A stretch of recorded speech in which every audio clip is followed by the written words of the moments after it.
অন্তর্বর্তী সরকারের 4 জন উপদেষ্টাকে আরও কয়েকটি মন্ত্রণালয়ে দায়িত্ব দেওয়া হয়েছে। কমানো হয়েছে প্রধান উপদেষ্টার দায়িত্ব। উপদেষ্টাদের দপ্তর পুনর্বণ্টন করে প্রজ্ঞাপন জারি করেছে মন্ত্রিপরিষদ বিভাগ। প্রথমে প্রধান উপদেষ্টা ডক্টর মোহাম্মদ ইউনূসের হাতে রাখা হয়েছিল 27টি মন্ত্রণালয় ও বিভাগের দায়িত্ব।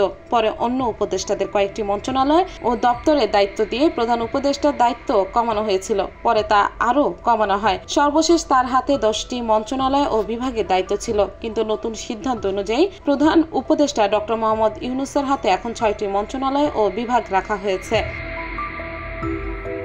এগুলো হলো মন্ত্রিপরিষদ বিভাগ, প্রতিরক্ষা মন্ত্রণালয়, সশস্ত্র বাহিনী বিভাগ, খাদ্য মন্ত্রণালয়, জনপ্রশাসন মন্ত্রণালয়, বেসামরিক বিমান পরিবহন ও পর্যটন মন্ত্রণালয়। নতুন সিদ্ধান্ত অনুযায়ী উপদেষ্টা সালেউদ্দিন আহমেদের হাতে অর্থ ও বাণিজ্য মন্ত্রণালয়ের পাশাপাশি নতুন করে বিজ্ঞান ও প্রযুক্তি মন্ত্রণালয়ের দায়িত্ব দেওয়া হয়েছে।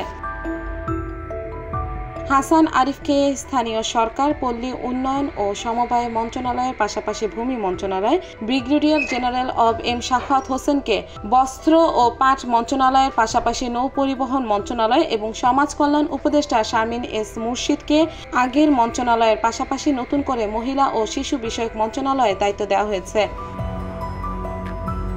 ছাত্র জনতার আন্দোলনের মুখে শেখ হাসিনা সরকারের বিদায়ের পর 8 আগস্ট ডক্টর মোহাম্মদ ইউনূসকে প্রধান উপদেষ্টা করে অন্তর্বর্তী সরকার গঠিত হয়। প্রধান উপদেষ্টা সহ এই সরকারের সদস্য সংখ্যা প্রথমে ছিল 17, পরে আরও 4 জন উপদেষ্টা যুক্ত হন। এখন মোট উপদেষ্টার মোট সংখ্যা 21। এছাড়া প্রধান উপদেষ্টার একজন বিশেষ সহকারী নিয়োগ করা হয়েছে।